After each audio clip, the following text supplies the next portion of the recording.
A relationship with the right referral partner could be a game changer for any B2B company. So, what if you could reverse engineer these relationships at a moment's notice? Start a podcast, invite potential referral partners to be guests on your show, and grow your referral network faster than ever. Learn more at sweetfishmedia.com. You're listening to B2B Growth, a daily podcast for B2B leaders. We've interviewed names you've probably heard before, like Gary Vaynerchuk and Simon Sinek, but you've probably never heard from the majority of our guests. That's because the bulk of our interviews aren't with professional speakers and authors. Most of our guests are in the trenches leading sales and marketing teams. They're implementing strategy. They're experimenting with tactics. They're building the fastest growing B2B companies in the world. My name is James Carberry. I'm the founder of Sweetfish Media, a podcast agency for B2B brands, and I'm also one of the co-hosts of this show. When we're not interviewing sales and marketing leaders, you'll hear stories from behind the scenes of our own business. We'll share the ups and downs of our journey as we attempt to take over the world. Just kidding. Well, maybe. Let's get into the show.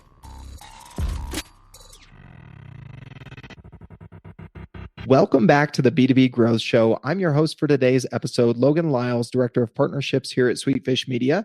I am joined today by Shreesha Ramdas. He is the CEO and co-founder at Strikedeck. Shreesha, how are you doing today? Doing great, Logan, and thanks for having me in the show.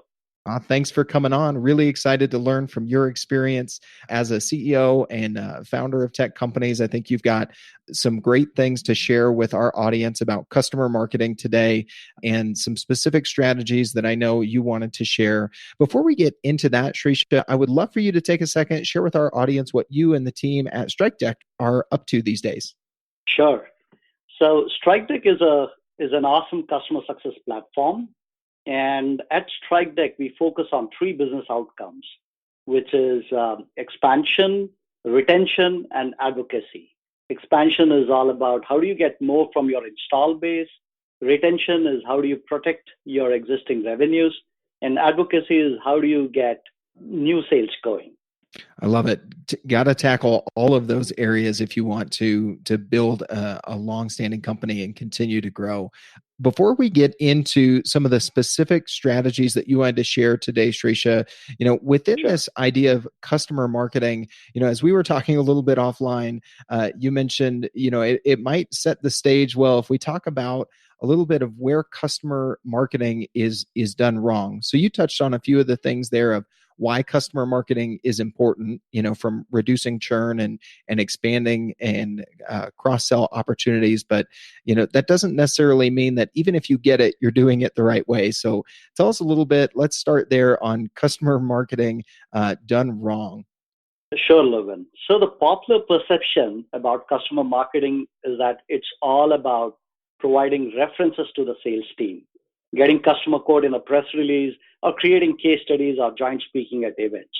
Mm-hmm. That's the popular perception. And I've seen customer marketing responsibility existing within sales teams sometimes marketing, sometimes customer operations, customer success.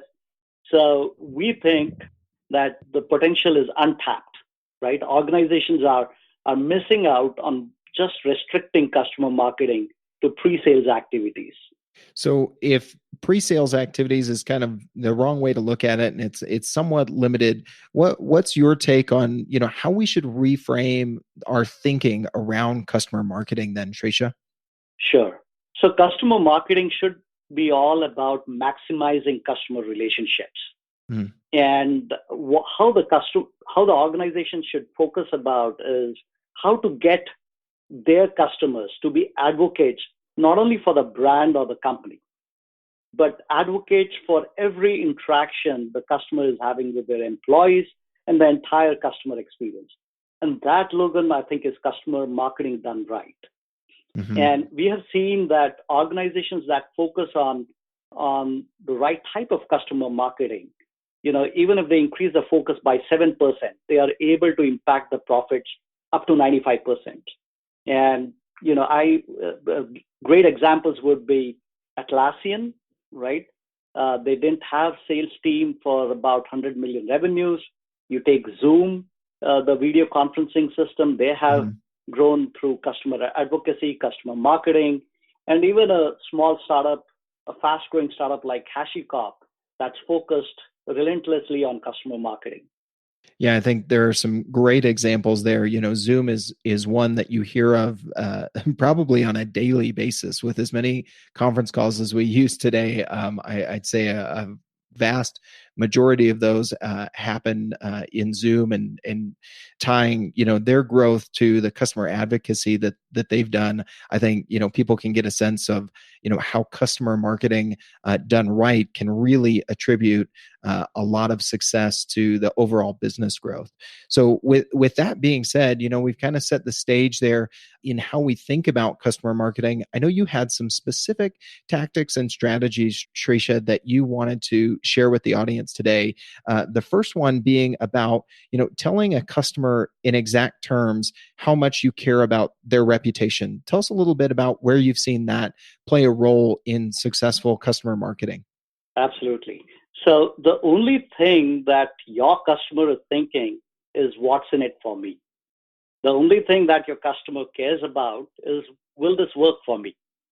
And we have to think that the customer may not share the same excitement as we do for the product or the solution scenarios.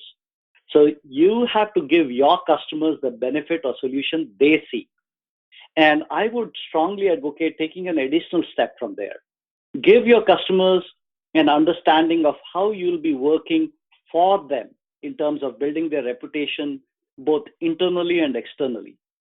Internally would be, how do you showcase your customers as heroes in their organization? How do you enable them? How do you empower them? And then externally, how do you get them to showcase their profile, be it socially, be it at events? How do you help them to enhance their reputation? Today's growth story is about Lilliard Insurance Agency. The biggest challenge for one of their B2B sales agents was finding contact information for businesses that fit his target profile. He was running out of time to meet his monthly sales goal, so he turned to simple internet searches. Too often, the information he found was old and unreliable. He was spending too much valuable selling time looking for email addresses and phone numbers that turned out to be inaccurate and unusable anyway. The rep, Sam Hoover, heard about Sales Genie from his manager, and that's when everything changed. Sam started using Sales Genie's powerful database access to build targeted lists and get the contact information he needed to work new leads. He was able to profile his best customers to find prospects that looked just like them. He even used Sales Genie to find ways to reach them with direct mail, email, and online marketing campaigns. Sam immediately increased his monthly sales production by 200%. Can Sales Genie help you drive similar sales results? Probably. Head over to salesgenie.com/B2B to get a demo and a free customer analysis. All right, let's get back into the show. And do you advocate for doing that even, on the individual level, talking about, their personal reputation internally and externally, in addition to the company as a whole that you're working with? Absolutely. I'm a big advocate, Logan, of that. What happens is that we always think about organization goals, right? Mm-hmm. Mm-hmm. I think that's important, but it's important to, even understand the individually, what do they care about? What do the customers care about, right? And what matters for them? And how do we help them? How do we help them to become champions in their organization? Yeah, I think that's something that I learned early on in my sales career. Is I would sit across the table from customers, and it was very easy to kind of put them in a box of they are this position at this organization, but taking time to think about what are their both personal and professional goals, and how does you working with them as a client affect those goals for them, and viewing them as an entire person, I think can really change the dynamic of the relationship, and can have benefits certainly on both sides. So I love to hear you advocating for that that personal part of understanding, their goals and how you can help them with both their reputation and the things that they're going after there. The other thing you mentioned, Shreesha, that you think can be very crucial in customer marketing strategies is asking for referrals, which I think, a lot of us are doing, and we've got strategies in place to do that. But specifically, you mentioned thinking about the timing when you ask for referrals and building a strategy around that. Tell us a little bit about what you typically recommend there. Right. This is where I've seen organizations doing a lot in terms of building referral programs, but where they don't get it right is acting fast when it's still fresh in customers' memory. So let me give you an example. If a customer has indicated he or she is a promoter, that is given you 10 or 9 in an NPS program, survey program, then you should ask for 3 referrals immediately using a pop-up or an email. Don't wait, right? Don't send an email 3 days, 10 days after they have provided the survey response asking for help with referrals. What we have seen is that if you respond immediately, right, with a pop-up or an email request asking for referrals, the amount of referrals that come through is much more than if you delay and send an email or even a phone call, 10 days after the responses come in. Mm-hmm. Yeah, I mean, I think a lot of folks are using, customer feedback surveys and NPS, Net Promoter Score, is a great way to gauge where folks are, from detractors to raving fans. But it's an emotional decision, right? They're feeling an emotion about how they feel about you. So capitalizing on that is naturally going to lend itself to quicker action. So if you act quickly, the idea is that they're going to act quickly on those referrals. The next thing you mentioned as we were talking about this before the interview, Shreesha, was a strategy I think a lot of folks are using is to send gifts to prospects and clients. Let's talk about it, with existing clients. You've got a little bit of a different take of, sending larger ticket items. Tell us a little bit about your strategy there and where you see brands and companies could do a better job, or maybe approach customer gifts a little bit differently that might give them some more impact for that effort in their customer marketing outreach there. Yeah, what we have seen, Logan, is that people generally wait for holiday occasions, end of the year, right, to send them either wine or chocolate baskets, right? And what we are now saying is, in our experience, customers should be given gifts on a regular basis. And it need not be a large value gift, right? It could be your company swags. It could be celebrating a milestone with them with a cake, or just sending them a box of chocolate when they do something nice, right? Either use your product in a right way, give you a testimonial. As an example, I would like to point out how ServiceNow celebrates every customer going live with a cake. And the cake has the customer logo in it. And then they take the picture of the customer and ServiceNow celebrating it and post on their social media. You can see it on LinkedIn.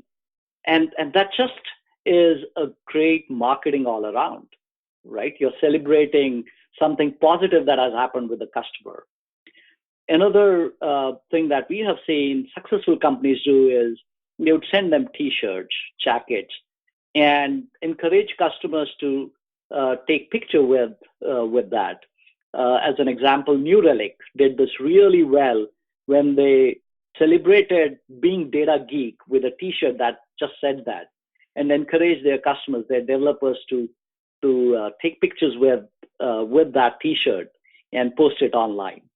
I love that. Both of those examples are so tangible, and I love the idea of the cake, because it's got to be emotional to receive a gift like that. You're celebrating a milestone rather than just a holiday when everyone's sending gifts, and you kind of get relegated to the break room with all of the holiday gifts, right? So you kind of stand out that way, and plus it's always great to keep in your customer's mind by way of food. I think incorporating that is always a good idea. You can't go wrong with cake. Am I right, Shreesha? Absolutely. Cake, even sending a book, that, they would love to read is again another example of how to do it right. Yeah, I think that's a great idea. The other thing you mentioned, so we talked a little bit there about online community because you're giving folks an opportunity to share something on social, so that's contributing to that building of the online community and reputation for your brand and your customers' relationship. But you've mentioned that leaning into building an offline community, which is something that we've done a lot over the last year or so, can really impact your customer marketing. So obviously we've got some experience there that I think is interesting, but I always love to hear our guests, share more on this topic. So tell us a little bit about some of the ideas or strategies that you've seen play out there in building an offline community and how that incorporates with, overall successful customer marketing. Sure. So what we have seen is that in this digital age, the emphasis is on doing things online, right? And I would go in the opposite direction and say nothing beats direct connection.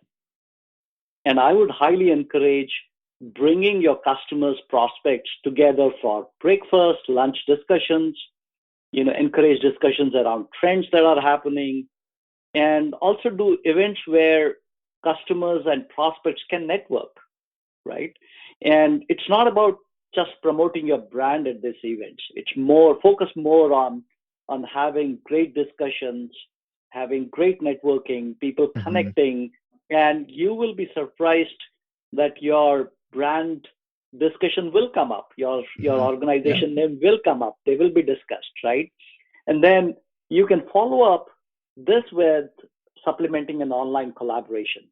An example, Logan, I will give is Strikedeck itself, where we do a lot of meetups. In Bay Area, we do 4 meetups every quarter. And people would look at it and say, this is a lot of effort. It's not, right? It's not when you have customers, prospects, and you are discussing a relevant topic. People will come to these events. They'll participate. There's a lot of interactions. And then you can follow that up with a LinkedIn group where they can take the discussions that they have not had time to focus on, and they will discuss that online, right? So this is a good example of where you can do offline events and combine that with an online strategy. I love that idea. I think if you create that kind of flow online and offline, then that really helps with the traction that you need to build a robust community. I couldn't agree with you more there, Shreesha.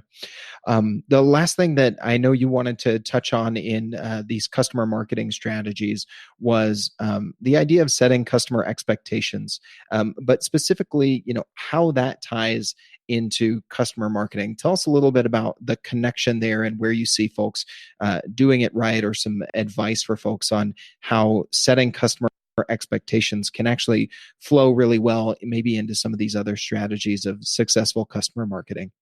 So Logan, there, I would say the mantra is don't overmarket, don't oversell, underpromise, and overachieve. And the key thing to understand there is that it's very difficult to market to disappointed customers, right? It's very it's extremely difficult to undo, right, stuff. That's where I would say setting customer expectations is actually marketing, right? Yeah. Customer expectation setting, it's not easy, right? And it pays off big time when it's mastered, right? And it's not easy because you need to have strong conviction to challenge the customers and to guide them to a scenario that in the end is beneficial to them, right? Yeah. Once the customer is satisfied, it's easy to go and market to them in different ways. It's easier to celebrate with them as milestones are achieved. Yeah, I can definitely see, how that makes total sense. I'm a big fan of, under promising and overachieving. I see that in my personal life with young kids. You've got to never commit to anything you're not fully ready to. You've got to say, well, we'll see, or possibly, potentially come into your vocabulary a lot. And I think that lesson from the personal side, translates very nicely into the sales and marketing world of making sure that you manage customer expectations. Whether you're a parent or a B2B sales and marketing executive, it's not easy, but you make a great point there that, it's very tough to upsell, cross-sell, to market to current clients that aren't satisfied. So I think that is phenomenal advice to leave our audience with, Shreesha. This has been a phenomenal conversation. I think you brought up some great examples of folks in the marketplace doing great customer marketing, some good ideas for us to take away from this. If anybody listening to this would like to stay connected with you or ask any follow-up questions, what would be the best way for them to go about connecting with you? So Logan, they can reach me at Shreesha at Strikedeck, and they can also connect with me on LinkedIn. I'm pretty active on LinkedIn, and on Twitter, they can reach out to handle at Strikedeck. I love it. Well, Shreesha, thank you again for coming on the show today. We really appreciate your time. Thank you, Logan. It's been a pleasure. Digital marketing agencies have a tough job. You have to stay on top of the latest marketing strategies for your clients and your agency. What if there was a way you could address both at the same time? Imagine your agency putting out content with greater quality and quantity. Envision bringing your clients a turnkey solution for one of B2B marketing's fastest growing media strategies, podcasting. All those clients asking for your help with their account-based marketing efforts? Picture being the first to bring them the idea of content-based networking, showing them the proven strategy for breaking into their most coveted accounts. Here's the concept. Sweetfish Media is looking to work with a limited number of innovative agencies interested in a new partnership model. We produce a podcast for your agency. You introduce the power of podcasting and Sweetfish services to your clients. Everybody wins. Learn more at sweetfishpartners.com.